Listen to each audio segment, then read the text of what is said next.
5 kilo 2 போச்சு செய்வாங்க. வாங்கி அடித்து ஸ்டார்ட் போட்டு வந்துருக்காங்க. எனக்கு கொண்டு வரல, எனக்கு கொண்டு வந்தால் பேய் பிடிச்சிக்குமாங்க. இவ்வளோ இப்போ சம்சாரம் ஏதாவது பேய் பிடிக்குங்களா? இவ்வளோ கண்டா ஓடிது, எந்த பேயும் பிடிக்காது. எந்த பேய் பிடிக்கு? பேயெல்லாம் அழகான பெண்கள் தான் பிடிக்கும்னே இது பிடிக்கும். அழகான பெண்கள் கண்டா பேய் ஐஸ்வர்யாவே பிடிக்கும். பிடிக்குமா? இங்க பாருங்க, என் சம்சாரம் எதுவுமே எனக்கு வாங்கி தரல, இல்லை வீட்டில் தான் செஞ்சிடறேன், அதுவும் செய்யறதில்ல. நான் விலைக்கு வேலை வாங்கானுங்க, ஆனால் ஏதோ செஞ்சு வச்சுட்டா, சூனியமே தான் செஞ்சு வச்சுட்டானுங்க. செஞ்சு வச்சு 30 வருஷம் நான் விலை கூட ட்ரை பண்ணேன், என்னாலே முடியல. ஒன்று இவளாவது விலை போடணும்னா இவனும் விட மாட்டேங்கிறேன், நானாவது விலை போட விலவே முடியலைங்க. ஏதோ செஞ்சு வச்சுட்டா.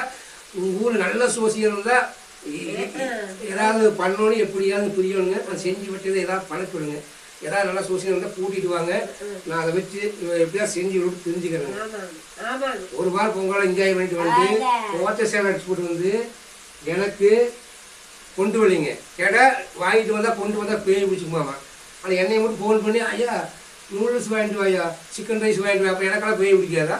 இல்லை இந்த மூணு பேய் பிடிக்குங்களா? இல்லை சொல்லுங்கள், பேய் பிடிக்குங்களா? இல்லை இது வரைக்கும் நான் பிடிச்சது பார்த்து இல்லைங்க. உண்மையிலும் பிடிக்குமா? வயசாகிங்க தெரியல, இந்த வயசாகியும் பேய் பிடிக்குங்களா தெரியல எனக்கு. பேய்ங்க கொஞ்சம் கூட ஈவர் கிடையாது. வயசானவங்கெல்லாம் பேய் பிடிச்சா என்னதான் பண்ணுறது தெரியல. எனக்கு ஃபோன் பண்ணி கேட்பல, ஐயா சில்லி சிக்கன் வாங்கிட்டு எனக்கு கேட்பல. இதெல்லாம் வம்பாக்கல, ஆம்பளை பொம்பளை பேய் பிடிக்காதா? எங்களை இது வரைக்கும் பிடிக்காது, பொம்பளை மட்டும் பேய் பிடிக்கி.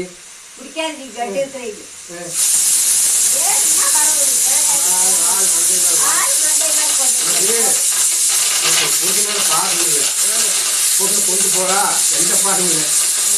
பக்கத்துல இருக்க கடையிலே ஏதோ வாங்கிட்டு வரேன், உண்மை வாங்கிட்டு விரும்பிதான் வீசிட்டு வரேன். ஐயோ நான் எதையுமே கூட்டு பாரு.